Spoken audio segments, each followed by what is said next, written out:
There are 4 resources in Destiny 2 that are required for upgrading weapons and armor. And with all the new content, you're going to need a lot. So in this video, I'll go over the best ways to farm for enhancement cores, enhancement prisms, ascendant shards, and ascendant alloys as a solo player. Using these methods, I've been able to hoard thousands of materials. Also, be sure to watch until the end, and I'll share some tips for getting them passively just by playing the game. I'm Marshix, and I make Destiny 2 guides for solo players. If you find this guide helpful, all I ask for is a like on the video, and comment your favorite new weapon and Witch Queen.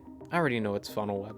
Before you start farming, keep in mind that Cryptarch will have material conversion, so you can turn your cores into prisms and your prisms into shards. I will also go over a weird way to convert these the opposite way in just a minute. To masterwork legendary armor, you'll need 3 cores, 3 prisms, and a golf ball. Exotic armor will cost 5 cores, 5 prisms, and 3 golf balls. Legendary weapons will only need 17 enhancement cores. And crafted weapons will require an Ascendant Alloy for each enhanced perk you decide to add. This video is sponsored by Raid Shadow Legends. Raid is a mobile turn-based RPG with dungeons, massive clan bosses, a PvP arena, and the best part, the Doom Tower.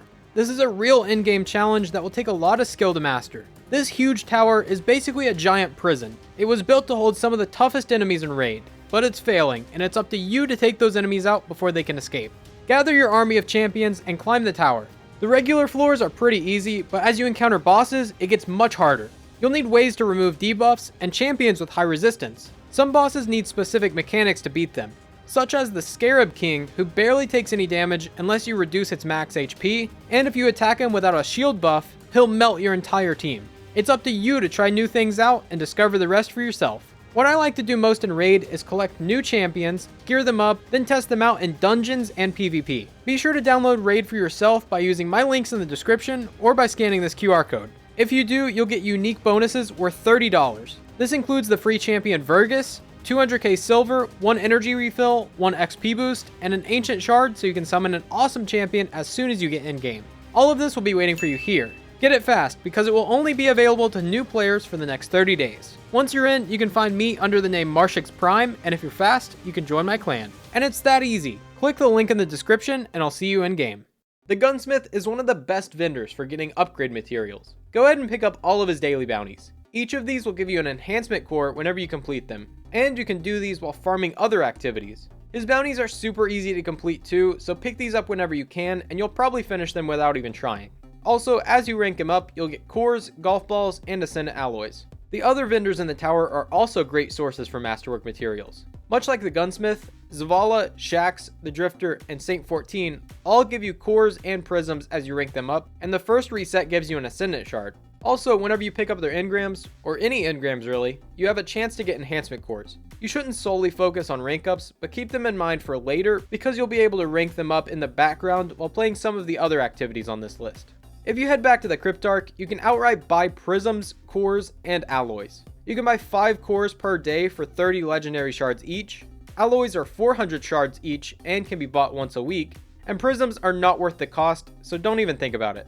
Most people hear Lost Sectors and think exotics, but Legend and Master Lost Sectors both drop enhancement cores. This is not the fastest way to farm them, but you can get a lot of exotic drops at the same time, so it may be worth it for you.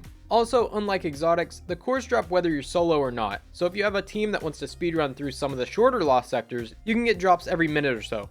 Empire hunts are another activity that people often forget about. You can run hero difficulty for common cores and rare prisms with a match-made team, or master for both prisms and high stat armor if you already have a team. This definitely isn't at the top of the list, but if you are looking for high stat armor as well as masterwork materials, this is an excellent place to farm. Trials of Osiris is one of the most rewarding activities in the game, even for solo players. Yes, Trials does have matchmaking, so you can load it up as a solo player and still get drops. And you don't even need to go flawless. If you get 7 wins on a card, flawless or not, any wins beyond 7 will have a high chance of dropping enhancement prisms and ascendant shards. As you play, you'll earn rank ups from both Saint 14 and Shax, so you'll be getting a ton of loot. I know winning matches isn't easy, so if you aren't able to keep around a 50% win rate, you may consider farming the next activity. But if you are finding this guide helpful, leave a like on the video. It really helps me out a lot. Nightfalls are also up there with Trials. The lower level Nightfalls give enhancement cores and prisms, and since they have matchmaking, you can run them as a solo player. Adept will drop cores at an uncommon drop rate, and Hero will drop them at a common drop rate with an additional chance at prisms. The higher difficulties give better drop rates for those same materials, but those will require a team. If you are playing solo, I recommend hero difficulty to give you the most loot while keeping matchmaking. If you do have a team and are high enough level for it, Master Nightfalls will give a high chance at Ascendant shards, and Grandmasters will drop one guaranteed shard and a chance at another one, and tons of exotics on top of that. Keep in mind, you will have to kill all of the champions to get the full drop rates for these rewards. Also, Nightfalls will have double drops from time to time, so if you see this active, go grind as much as possible. If you're looking for a good solo alternative to Grandmasters, go check out the Grasp of Avarice dungeon. On Master, this will give you a chance at prisms and Ascendant shards for each encounter. You can also farm these over and over for tons of materials and high stat armor with an extra mod slot. This dungeon can be entirely soloed, but you will need to power level a bit before farming Masters. Ascendant Alloys can drop from high level campaign missions, not to be confused with the legendary campaign. These are unlocked at rank 13 with Finch. Alloys can drop from any difficulty, but the higher the difficulty, and killing all the champions will increase your chances significantly. Hero difficulty has matchmaking, and is much faster than the others, so running these will probably be the best use of your time, but if you have a good team that can comfortably run Masters, go for that.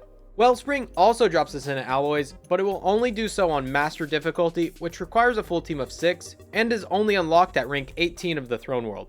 After grinding any of these activities, you'll probably have more enhancement prisms than you know what to do with. Since you can only hold 50 at a time, you may want to break them down into cores. To do this, you'll need a blue armor piece with 5 energy. You can pull these from collections for very cheap if you don't have any laying around. Upgrade it from level 5 to level 8. This will cost 3 enhancement cores and a prism, but when you dismantle it, you'll get 6 cores back, making it possible to convert prisms into cores. This also works with Ascendant shards. Fully masterworking an armor piece will cost 3 cores, 3 prisms, and 1 golf ball, but will dismantle into 6 cores and 6 prisms. You are losing some of the value, but these are the only ways to revert materials into their lesser versions. This is helpful in cases where you have a full stack of prisms, but maybe you're running low on cores. Just do this trick to convert them into what you need. And unlike prisms, you can hold as many cores as you want. As promised, here's how to get materials passively. You'll need a couple of ghost mods. The lesser core harvest mods will give you enhancement cores for getting headshots in Crucible, killing invaders in Gambit, and defeating bosses in Strikes. Greater core harvest is the same thing, but instead of getting cores, you will get prisms. Just throw these on before jumping into those playlists, and materials will start to add up. There's also a trick to get cores extremely fast. You probably have a ton of Finest Matter Weaves. These drop randomly from dismantling legendaries, and they stack up really fast. If you have a large amount of Finest Matter Weaves, you can head over to the moon and find any of these locked hive chests. If you shoot the symbols in the wrong order, a knight will appear. Pop a Matter Weave, then kill it, and it has a very high chance of dropping an enhancement core. Pop another Matter Weave while the symbols reset, then spawn the knight again. This method will give you about 2 or 3 cores every minute, and you can do this over and over as long as you have Matter Weaves to spend. So which of these should you farm to get the most resources while solo? For cores and prisms, I recommend hero difficulty Nightfalls while working on gunsmith bounties. For Ascendant shards, Trials is going to be the best by far. Then for Ascendant Alloys, farm the lowest difficulty campaign missions. Now that you have these materials, you can upgrade your Void 3.0 builds. Check out this video for 12 of the best combos that make Void 3.0 crazy. Thanks for watching, I'm Marshix, and I'll see you next time.